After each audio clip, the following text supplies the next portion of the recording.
अमेरिकेत येऊन 2 वर्ष झाले तरी ताईला भेटायला आले नव्हते. ताईला भेटून खूप छान वाटलं. कसं काय मंडळी, मी कल्याणी. तर आज होता फ्रायडे. तर आज आलो होतो माझ्या ताईकडे. इथं माझ्या मावशीच्या 2 मुली राहतात अमेरिकेमध्ये, न्यूयॉर्कमध्येच असतात त्यांनी. तर त्यांच्याकडे आता त्यांची छोटीशी क्यूट अशी इरा होती. तर मी माझ्या बहिणीकडे गेले होते तर एवढी हॅप्पी झाले होते. मला खूप खुशी होत होती. असं वाटत होतं मी इंडियालाच आली आहे की काय, तिच्याकडे राहिले. छान वाटलं. तिकडे मस्त मज्जा केली आम्ही. जेव्हा ट्रिप करायला आले होते न्यूयॉर्कची तेव्हा मला समजलं तिने घर घेतलेलं आहे. ती मला सरप्राईज देणार होती.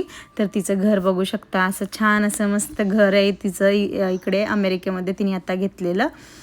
तर अनन्याची आणि तिची मस्ती चालू होती खूप. मग आम्ही ब्रेकफास्ट केला. ब्रेकफास्ट केल्यानंतर मग अनन्याने दुपारच्या वेळेस तिचा बेड आला होता बेबीचा.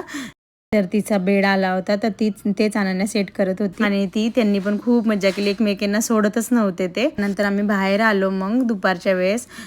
तर ताई मला जिजूंचं रेस्टॉरंट दाखवायला घेऊन आली होती. सो तिथं त्यांचं रेस्टॉरंट बघितलं. बेगल बीबी बॉस म्हणून छान रेस्टॉरंट होतं. आणि दुसऱ्या दिवशी मग आम्ही गेलो होतो. त्यातलं सगळ्यात मोठं 2 नंबरचं हिंदू टेम्पल होतं, अक्षरधाम टेम्पल होतं. तर आम्ही ते बघायला चाललो होतो. तर ते ताईच्या घराकडून काहीतरी 3 आवर्सचं होतं. तर आम्ही गाडीने ड्राईव्ह करत गेलो होतो. खूप छान होतं ते मंदिर.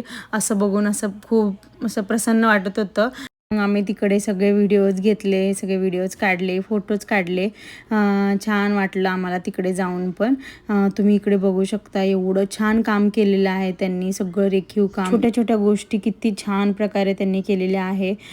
तुकाराम महाराजांचे नेल्स, तुकाराम महाराजांचे फोटो बघून पण तिथं खूप छान वाटली. आपल्या देवबाप्पाची फोटो अमेरिकेमध्ये. खूप छान वाटत होतं तिकडचं सगळं त्यांचं काम बघून. त्यानंतर मग असं बाहेरून पण व्ह्यू घेतला जाऊन आतमध्ये. त्यानंतर इकडे आपली जर्नी कशी असते माणसांची, की छोट्यापासून मोठ्यापासून अजून म्हातारं होतो आपण, तशी सगळी जर्नी त्यांनी तिकडे दाखवली होती. आणि ह्यांना किती वर्ष लागले हे काम करायसाठी. इकडे बघू शकता तुम्ही 2014 पासून जे स्टार्ट केलं होतं मंदिर बांधायला, तर ते त्यांनी झालं आपलं मंदिर बांधून 2023 मध्ये. तशी जर्नी पण होती तिकडे. ते बघून आम्हाला खूप छान वाटलं. त्यानंतर पोटपूजा केली. छान दिवस असले की असं वाटतं जो दिवस आहे तो तिथंच थांबला पाहिजे, पण तसं होत नाही. त्यानंतर नेक्स्ट डे आम्हाला जायचं होतं घरी. अशी होती आमची न्यूयॉर्कची छान अशी ट्रिप. बाय.